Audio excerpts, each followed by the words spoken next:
కానీ ఇప్పుడు మేము ప్రస్తుతం ఇమ్మీడియట్గా అసలు బాడీలన్నీ ఫీల్డ్ అంతా కూడా మీకు యుద్ధ దీనిలా ఉన్నది.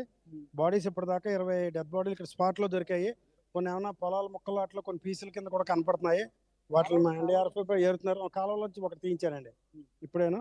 సో గవర్నమెంట్ జనరల్ ఆసుపత్రిలో ఇప్పుడు దాకా ఒక 6 జాయిన్ అయినట్టు రిపోర్ట్ వచ్చింది మాకు. ప్రైవేట్ హాస్పిటల్స్లో ఎవరైనా మనకు తెలియకుండా వీళ్ళు జాయిన్ అయ్యారు అనేది కూడా మేము అక్కడ మా రెవెన్యూ ఇన్స్పెక్టర్స్ని పంపించి కాకినాడ టౌన్లో ఎతికిస్తున్నాం. మేము అన్ని హాస్పిటల్కి పంపించాము. కారణాలు అవన్నీ ఇంకా ఫైర్ వాళ్ళు చెప్పాలి కానీ ఎంతవరకు మరి 30 మంది దాకా అని అంటున్నారు కానీ ఖచ్చితంగా 30-35 మంది దాకా ఉన్నారని అంటున్నారు. ఇది చూస్తున్నా అంటే దాదాపుగా ఇప్పటికి 20కి పైగా మృతదేహాలు అయితే లభ్యమైనటువంటి పరిస్థితి ఉంది ఇక్కడ స్థానికులు. చెప్పండి ఏం జరిగింది, ఎంతమంది 35 మంది దాకా ఉండాలన్నా ఇప్పుడు దాకా 20 మందిని తీసాం, 7 బయట పంపించాం అంతే. ఎంతమంది పని చేస్తున్నారు? 35 మంది దాకా చేస్తున్నాను. మధ్యన భోజనం టైంలో లంచ్ అవర్ కాబట్టి దాన్ని కవర్ అయింది. కొద్దిగా బయట పారిపోయిన జనం ఉన్నారు, ఇంకెక్కడ ఉన్నారో తెలుసుకోవాలి. ఫోన్లు పనిచేస్తలేదు. కొంతమంది ఫోన్లు పనిచేస్తలేదని కూడా చెప్పుకొస్తున్నారు. తమ బంధువులు ఏమయ్యారు అనేది కూడా తెలియని ఇక్కడ నిస్సహాయ పరిస్థితుల్లో ప్రతి ఒక్కరు కూడా ఇక్కడ భయాందోళనకర పరిస్థితులు అయితే ఇక్కడ నెలకొన్నాయని చెప్పాలి. ఇక్కడ ఏం జరిగింది, మా వాళ్ళు ఏమయ్యారు అంటూ కూడా బంధువులు ఇక్కడికి వచ్చి రోధిస్తున్నటువంటి పరిస్థితులు అయితే మనకి ఇక్కడ కనబడుతున్నాయి. ఇక్కడ ఏదైతే టీడీపీ జిల్లా అధ్యక్షులు ఎవరైతే ఉన్నారో జ్యోతుల నవీన్ గారు ఉన్నారు, అక్కడ మాట్లాడే ప్రయత్నం సంఘటన స్థలాలను పరిశీలిస్తున్నారు. సార్ చెప్పండి ఏం జరిగింది? రోజు జనరల్ గా ఇక్కడ జరిగిన విషయం అయితే చాలా బాధాకరమైన విషయం. ఈరోజు చూసుకున్నట్టయితే 30 మంది పైగా ఇక్కడ పని చేస్తున్నారు. మరి ఎంత భారీ ఆట ఉందో నాకు తెలియదు కానీ ఎక్కువ మంది పని చేయడం జరుగుతుంది. ఇప్పుడు వరకు కూడా 10-12 బాడీస్ ఐడెంటిఫై చేయడం జరిగింది. చుట్టుపక్కల బ్లాస్టింగ్ శబ్దానికి చుట్టుపక్కల పొలాల్లోకి బాడీస్ కాళ్ళు చేతులు వెళ్ళి విడివిడి మొక్కల కింద పడిపోవడం జరిగింది ఖచ్చితంగానే. వాటిలన్నింటినీ కూడా అందరూ కూడా రెస్క్యూ టీం అంతా కూడా గ్యాదర్ చేసి ఐడెంటిఫై చేస్తున్నారు. ఇప్పుడు వరకు 12 బాడీస్ ఐడెంటిఫై అయ్యాయి. ఇంకా ఎంతమంది చనిపోయారు అన్నది ఇంకా పూర్తి వివరాలు రాలేదు. సహాయక చర్యలు ఏ విధంగా సాగుతున్నాయండి?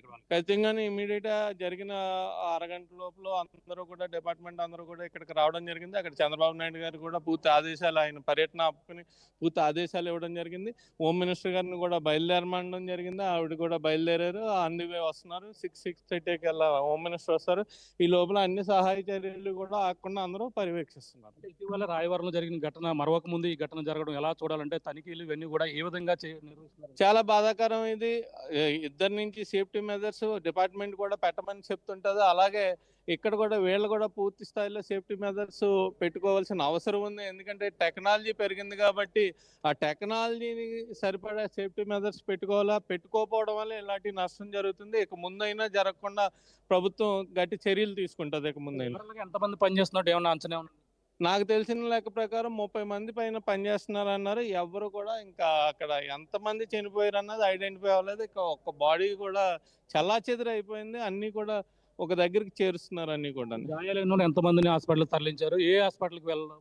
4-5 పంపించారు కానీ హోప్స్ లేవు. జనరల్ గానే అక్కడ కూడా హాస్పిటల్కి పంపించడం జరిగింది. పరిస్థితి ప్రస్తుతం చూడొచ్చు. ఇంకా మంటల్ని ఇప్పుడు అయితే అదుపులో చేస్తున్న నేపథ్యంలో ఇంకా పొగలో అలుముకున్నటువంటి దృశ్యాలను కూడా చూస్తున్నాం. ఇంకా బాణసంచా ఇంకా కాలుతున్నటువంటి దృశ్యాలు చూడొచ్చు. ఇంకా ఓ పక్కన ఆరుపుతున్న నేపథ్యంలోనే మనం ఇందాక చూస్తున్నటువంటి గొడవన ఏదైతే ఉందో ఆ గొడవలో ఇంకా మంటలు అలుముతున్నటువంటి పరిస్థితి. ఓ పక్కన ఏదైతే అగ్నిమాపక అధికారులు మొత్తం అదుపు చేస్తున్న నేపథ్యంలోనే చూడొచ్చు. ఇంకా బాణసంచా ఏ విధంగా కాలుతుందో అక్కడ కొంచెం ప్రమాదం దూరంగా ఉండే మనం కవర్ చేస్తూ చూడొచ్చు. ఎక్స్క్లూజివ్ ఇంకా అక్కడ మంటలు వస్తున్నటువంటి బాణసంచ ఇంకా కాలుతున్నటువంటి దృశ్యాలు.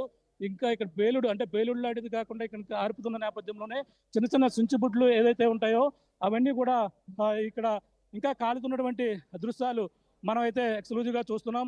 ఇక్కడ పరిస్థితి ఒక పక్కన ఫైర్ సిబ్బంది కూడా మంటలను అదుపు చేస్తున్నారు. ఆ మంటల్ని ఏదైతే ఫైర్ అవుతున్నటువంటి మంటలు ఏదైతే ఉన్నాయో వాటిని ఇంకా అదుపు చేస్తున్నటువంటి దృశ్యాలు అయితే మనకి ఇక్కడ కనబడుతున్నాయి. మొత్తం ఇక్కడ దాదాపుగా 35 మంది వరకు కూడా పనిచేస్తున్నారని చెప్పుకొస్తున్నారు. కానీ ఇప్పుడు ప్రధానంగా చూసుకుంటే ఇక్కడ సీసీ కెమెరాలు కూడా ఉన్నాయి. అందులో బహుశా ఈ పేలుడు ఏ విధంగా జరిగిందని కూడా అందులో రికార్డ్ అయ్యే అవకాశం అయితే క్లియర్గా మనకైతే కనపడుతుంది. ఇక్కడ ఎటు చూసినా సరే మృత్యుల కుటుంబాలతో అహంకారాలు మొత్తం అంతా కూడా భయానందోళనకు గురవుతున్నటువంటి ఫస్ట్ జిల్లా ఎస్పీ బిందు మాధవ్ గారు కూడా ఇక్కడికి చేరుకున్నారు. అక్కడ వివరాలు కూడా జిల్లా కలెక్టర్ ఇక్కడ చేరుకున్నటువంటి దృశ్యాలు కూడా చూస్తున్నాం. జిల్లా కలెక్టర్తో పాటు అలాగే జిల్లా ఎస్పీ బిందు మాధవ్ కూడా ఇక్కడ చేరుకున్నారు. ఇక్కడ ఈ వివరాలు దీనిపై ఏ విధంగా జరిగిందనే కోణం మొత్తం వివరాలు అయితే సేకరిస్తున్నటువంటి దృశ్యాలు మనం చూడవచ్చు. ఇక్కడ ఈ డేటా ఏం జరిగిందనే కోణంలో ప్రస్తుతం అయితే విచారణ అయితే కొనసాగుతుంది. ఇక్కడ జిల్లా ఎస్పీ గారు ఇంకా ప్రాథమిక నిర్ధారణ అయితే రావాల్సిన అవసరం అయితే మనకి ప్రధానంగా కనపడుతుంది. ఇప్పుడు చూడొచ్చు, దీనిపై ఇంకా పూర్తి వివరాలు అయితే తెలియాలని అధికారులు ఇంకా దీనిపై వివరాలు అయితే సేకరిస్తున్నారు. ఇక్కడ ఈ సంఘటనపై పూర్తి వివరాలు జిల్లా కలెక్టర్ సాన్మోహన్తో పాటు జిల్లా ఎస్పీ కూడా ఇక్కడ సహాయక చర్యలను దగ్గరుండి పర్యవేక్షిస్తున్నటువంటి విషయాలను కూడా చూడవచ్చు. అంటే ఈ ఘటనపై ఇప్పటికే హోంమంత్రి మరి కొద్దిసేపట్లో హోంమంత్రి అనిత కూడా ఇక్కడికి చేరుకునే అవకాశం కనపడుతుంది. ఈ నేపథ్యంలోనే జిల్లా కలెక్టర్ సాన్మోహన్ వివరాలు సేకరించినటువంటి దృశ్యాలు మనం చూస్తున్నాం. ఇక్కడ ఘటనపై పూర్తి వివరాలు అయితే రావాల్సింది. మధ్యాహ్నం లంచ్ సమయం కావడంతోనే కొంతమంది చాలా వరకు ప్రాణ నష్టం తప్పిందన్నట్టుగా కూడా అధికారులు అయితే భావిస్తున్నారు.